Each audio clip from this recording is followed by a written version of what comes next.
Oi pessoal, meu nome é Eduardo Alexandre e esse é o Egocêntrico. Roda a vinheta, editor.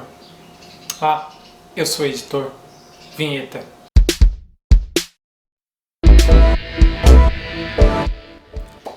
Pessoal, hoje eu vou falar sobre uma coisa bem legal. Eu me toquei agora que tá fazendo 5 anos do meu intercâmbio, que eu fiz pra Córdoba, na Argentina, e hoje eu vou falar um pouco pra vocês como foi a experiência, como foi que eu fiz pra conseguir, quanto que eu paguei, quanto que eu gastei, quais foram os desafios que eu passei em Córdoba. Então essa é a série sobre intercâmbio, então vai ser bem legal, eu vou dividir isso em alguns episódios, porque a história é longa, eu nem tenho memória na minha câmera pra fazer um episódio tão longo e acho que não fica tão interessante. Então vamos começar, esse é o episódio 1, ainda não sei quantos episódios vai ter, mas vai ser bem legal. Antes de começar, já convido vocês a se inscreverem aqui no Egocêntrico, já dá o like no vídeo também para ajudar na divulgação, porque dá bastante trabalho fazer, editar e tudo mais. Então comenta o que vocês estão achando do conteúdo, aperta o sininho lá em cima também para receber notificações quando sair um vídeo novo, vocês já vão saber, nem precisam se preocupar de vir no canal. E comenta aqui também o que vocês estão achando dos vídeos. Então pessoal, a história, como começa? Na época eu era um estudante de artes cênicas na UFSC, eu ingressei na UFSC no ano de 2012 para cursar artes cênicas e eu tava lá fazendo. E desde antes de eu começar a universidade, que já era um sonho bem grande para mim, eu já tinha um sonho de fazer um intercâmbio. Não tinha um local definido, eu tinha bastante vontade de ir para a América do Norte, para os Estados Unidos especificamente, e eu entrei na universidade e tal, já foi uma conquista muito grande. Lá era muito difícil já para se manter em Floripa, porque eu sou de Imbituba, o aluguel lá nos bairros ao redor da faculdade são bem altos, mas tudo bem, eu estava na universidade, estava feliz, estava fazendo algo que eu sonhava em fazer, que era estar na universidade, numa universidade boa. Eu deixei outras oportunidades que eu não me interessei muito para trás, eu fui atrás desse sonho de estudar na UFSC. Tava na UFSC, tava massa, mas eu queria o intercâmbio. Ali nos primeiros anos de faculdade eu já estava vislumbrando isso e eu comecei a ver que não era tão fácil conseguir, principalmente no meu curso. Eu fazia artes cênicas, os cursos de exatas eram os preferíveis para grandes programas de intercâmbio com bolsa. O meu curso eu não via ninguém fazia intercâmbio, era um curso bem recente, tinha se formado a primeira turma quando eu entrei, que era a turma de 2009, que tinha se formado quando eu entrei em 2012. Então eu vi que não tinha uma perspectiva muito grande, mas mesmo assim eu não desisti. Nos primeiros anos ali da faculdade eu já comecei a procurar a Sinter, que era um órgão lá da UFSC que cuida das relações internacionais, que cuida de toda essa coisa de intercâmbio, dos estudantes que vêm, dos estudantes que vão, dos programas de intercâmbio. A Sinter, que é a Secretaria de Relações Internacionais da UFSC, eles que cuidam de todo esse processo. Eu lembro de ter ligado pra lá no que eu devia estar no segundo ano de faculdade. Não, acho que era o segundo ano, em 2013 mais ou menos. Uma vez eu liguei lá, bem assim, despreocupado, e perguntei: eu queria ver intercâmbio e tal. Eles me falaram de alguns programas, mas eram programas que eu tinha que orçar com o intercâmbio. Eu mal tinha dinheiro para me manter em Floripa, tava sendo um desafio já conseguir me manter lá. Eu já pensei: nossa, não vai ter como eu fazer esse intercâmbio. Tudo bem, por aí eu deixei de lado essa ideia a primeiro momento. Eu não desisti não, eu continuei ali procurando, sempre me atualizando no site da Sinter, que postava novas oportunidades, algumas que eram pagas, outras que eram bolsas, mas eu continuei daí essa busca, procurando sempre no site da Sinter, olhando e tal. Então em 2014 eu já sabia que existia um programa chamado Escala Estudantil UGM para países da América Latina, e eu vi que esse programa estava aberto em 2014 e com certeza eu estava já indo para metade do meu curso. Eu pensei, é a minha chance, eu tenho que fazer. Esse programa é muito legal, é um programa que ele tem filiações de algumas universidades, ele tem parcerias com universidades, eles dão bolsa, dão moradia e tu consegue fazer um intercâmbio assim, sem ter custos praticamente. O único custo é com passagens aéreas e tu ainda pode conseguir com a tua universidade apoio para conseguir essa passagem. Então era a minha chance, eu vi aquilo, eu disse, eu tenho que me inscrever nesse edital, porque já tinha alguns editais anteriores que eu tinha tentado me inscrever e que acabou não acontecendo, porque dependia de cartas de recomendação, e meus professores, por incríveis que pareçam, na época eles não tiveram tanto interesse em auxiliar, e eu disse que eu tinha que fazer por mim mesmo. Eu fui atrás e me inscrevi. Esse processo seletivo do Escala Estudantil era por mérito acadêmico, ou seja, tu tinha que demonstrar que tu tinha notas boas, que tu tinha um currículo bom, que que tu não tinha rodado por frequência insuficiente, que as tuas médias eram boas, e com outras coisas. Eles faziam entrevistas, então tinham 3 etapas. E eu fui fazendo e fui indo e fui conseguindo passar durante as etapas. Então, como é que eu cheguei em Córdoba, na Argentina? Entre essa lista de universidades afiliadas, tinham todas as universidades possíveis. Tinham em Buenos Aires, Córdoba, tinham outras... eu não sei especificar todas, mas tinham várias pela América Latina, mais de 10 universidades. E a minha prioridade era, e a prioridade deles também tem que ter o teu curso nessa universidade. Eu comecei a pesquisar, vi a UNC, Universidade Nacional de Córdoba, uma universidade muito grande, com mais de 400 anos. Quando nós chegamos lá, estava completando esses 400 anos, já tinham completado. Então era uma universidade muito antiga, numa cidade que eu descobri que era altamente cultural. Eu não conhecia Córdoba, não sabia assim, nunca tinha tido interesse. E eu vi que era uma chance muito legal de eu ir. Eu falei, então é essa que eu vou me inscrever. Só que o que acontecia era, cada um podia escolher dos selecionados uma universidade, e daí eles escolheriam quem seria mais adequado para conseguir. E eu tava passando nas etapas, eu tava indo bem, e eu coloquei UNC, e eu lembro do dia à tarde lá de 2014, que eu tava no estágio, que eu abri o site, tinha saído o resultado, eu tinha passado, e foi tipo muito incrível. Eu fiquei extremamente feliz. Eu lembro de ter ligado pro meu pai, falado que eu tinha passado, e por aí eu já estava extremamente honrado, mas eu sabia que iam ter vários outros desafios pela frente, porque faltava tudo. Eu não tinha nem passaporte para viajar, nunca tinha viajado de avião, então era um novo mundo que estava se abrindo para mim. Então eu tive que correr ali no final do ano de 2014 para conseguir passaporte. Eu fui lá, fui num lugar específico, li tudo certinho. Foi bem simples de fazer, demorou um mês, talvez um mês e meio para ficar pronto. Foi bem tranquilo, a moça que estava tirando foto foi super simpática. Ela tirou umas 4 fotos pra mim que eu não tava gostando, e ela foi assim super agradável. Às vezes as pessoas confundem, né, a imigração com o documento do passaporte, mas para fazer o passaporte foi muito de boa pra mim. Então eu fiz o passaporte, chegou a tempo e tinha que ficar pronto a tempo. Eles sabiam que muitas pessoas não teriam e eu não tinha realmente, mas eu fui organizado, fiz tudo, deu certo. Eu também fiz uma coisa que eu vou pra lá, vai ter uma bolsa, mas eu vou levar um dinheirinho em pesos, porque eu vou chegar lá do nada e não quero ir sem nada. Eu fui pro centro de Floripa com R$500, procurar uma casa de câmbio que eu não lembro mais como é que eu tinha pesquisado. Era uma casa de câmbio, gente. Eu nem sei se aquilo era legal. Era no meio de umas galerias, um negócio muito sinistro. Tu sentia que tava fazendo uma coisa muito ilegal assim.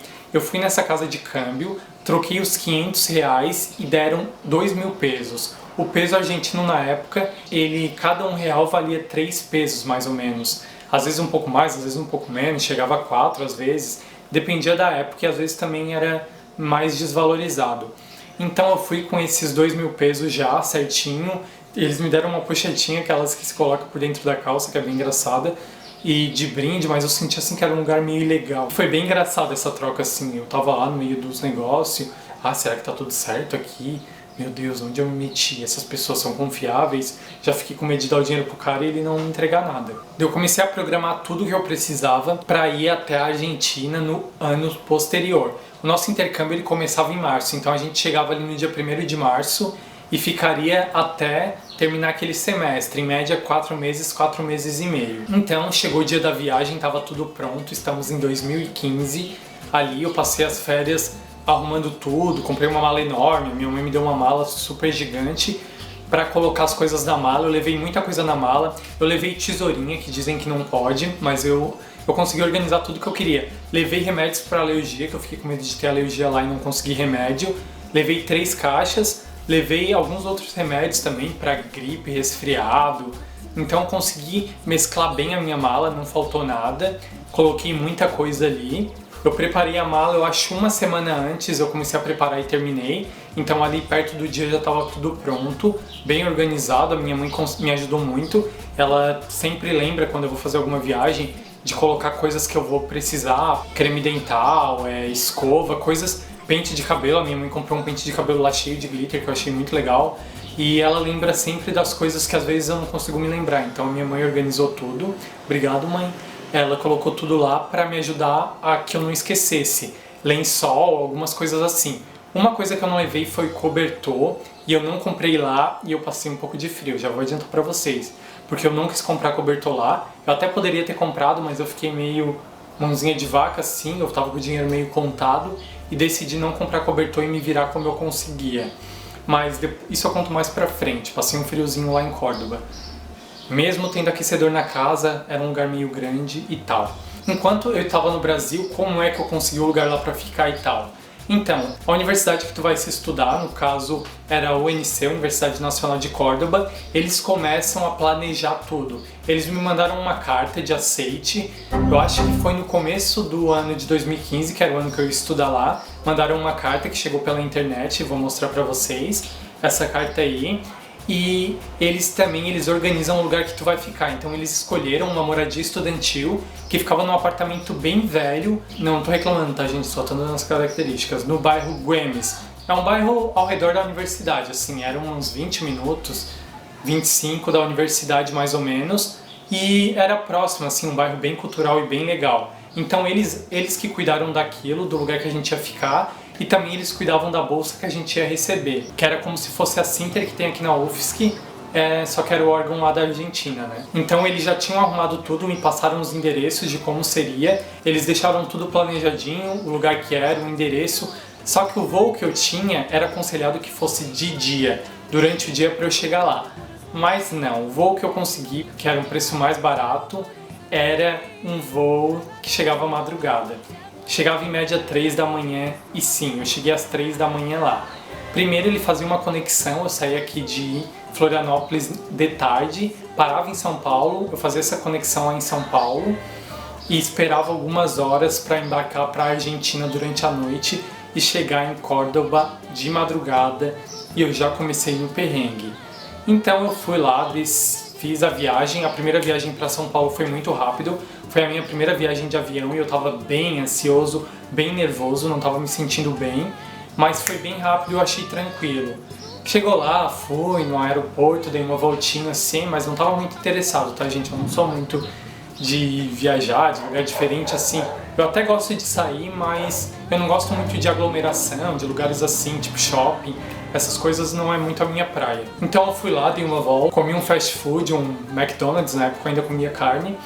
E eu fui, peguei o avião, só que tava um temporal, de noite o voo, eu tava me sentindo com muito medo. Eu fui assim, de olho fechado o voo inteiro com muito medo, sozinho. Tava com medo de tudo, do que ia acontecer, do que tava acontecendo, de viajar à noite, de ir pra Argentina sozinho. E o voo não foi nada tranquilo, o voo foi bem tenso, teve turbulência, teve chuva, a gente desceu lá em Córdoba sobre chuva, foi bem tenso, eu não quis nem saber de lanchinho nenhum, eu tava bem nervoso. Chegamos na Argentina, madrugada, em 2015, tá, tudo bem, eu já desci do avião, já fiz uma amizade ali. Conheci um cara que tava descendo lá, bem gente boa assim, falou alguma coisa, já tava todo sozinho lá. Já conversei com o cara, fiz uma amizade ali, ele já me passou, ah, que legal, tu vai estudar na UNC, eu conheço, moro lá perto, pega meu contato. Peguei contato, ele era legal, disse que tinha um filho, que a mulher dele era do Brasil, uma namorada. E daí ele disse, ah não, eu tava em Floripa, a gente pegou o mesmo voo desde o primeiro e eu não sabia, a gente foi se conhecer lá no aeroporto. Conversei um pouco com ele, peguei contato, acabamos pegando mesmo o táxi, que na época ainda não existia Uber, eu acho. Não existia Uber. A gente decidiu rachar o táxi e ele me deixou todos os contatos dele, eu gravei no celular. Só que eu tava ainda bem agitado, ele desceu, tchau, valeu, obrigado. E nisso eu tava lá no celular, eu tava tentando entrar em contato com a casa que eu ia ficar, a moradia estudantil. Só que ninguém tava me atendendo, era meio da madrugada. E eu tava muito ansioso, mexia na mala, mexia, ai meu Deus, tá no meio da madrugada. E ninguém me atendia, ninguém me atendia. O motorista do táxi ficou me esperando um pouco, só que ninguém me atendia. A gente parou, a moradia não era uma casa, era um apartamento. Então lá tava tudo fechado, era trancado, precisava de um cartão para ter acesso. E ninguém foi me receber. E aí já começou todo o drama. Então eu pedi pro motorista me deixar no hotel. Eu fiquei num hotelzinho lá, mais ou menos, o hotel tava fechado. Eu pedi pro recepcionista, eu cheguei lá, chamando, não tinha ninguém na recepção. Ele tava dormindo, ele foi lá, bem gentil, me atendeu. Era um cara mais velho. Esse hotel era bem próximo, assim, dava de ir de pé pro lugar que eu ia ficar. Então eu fiquei nesse hotel, mas eu fiquei super tenso já de ter gastado. E de também eles não terem me atendido. Os meus pais estavam sem notícias minhas, já era meio da madrugada. Eu decidi chegar no hotel, larguei as coisas e quando eu fui olhar, Ah, vou pegar meu celular para mandar uma mensagem para minha mãe. Meu celular, cadê? Cadê meu celular? Eu revirei a bolsa inteira, a mala. Eu tava já todo desorganizado, eu não sabia se eu tinha perdido as coisas. Desci na recepção, falei de novo com o recepcionista e eu não tava encontrando meu celular. Isso foi me deixando desesperado. Era um celularzinho bem fuleiro na época, era o que eu tinha. E eu não conseguia encontrar e eu comecei a ficar desesperado. Como eu vou chegar na Argentina agora sem celular? Como eu vou me comunicar? Gente, cadê meu celular? Então, esse é o primeiro episódio aqui dessa série Intercâmbio. Vocês imaginam onde estava o meu celular? Será que eu consegui esse celular de volta? Eu não sei. A gente só vai saber isso no próximo episódio. Deixa aqui o like se gostou do vídeo, comenta se vocês acharam legal, se vocês querem a continuação, se inscreve no canal lá em cima e a gente volta no próximo episódio de 5 anos de intercâmbio com as novas informações, novo episódio dessa aventura em Córdoba, na Argentina. Obrigado, pessoal, por ter chegado até o final do vídeo. Um beijão, até mais e é egocêntrico.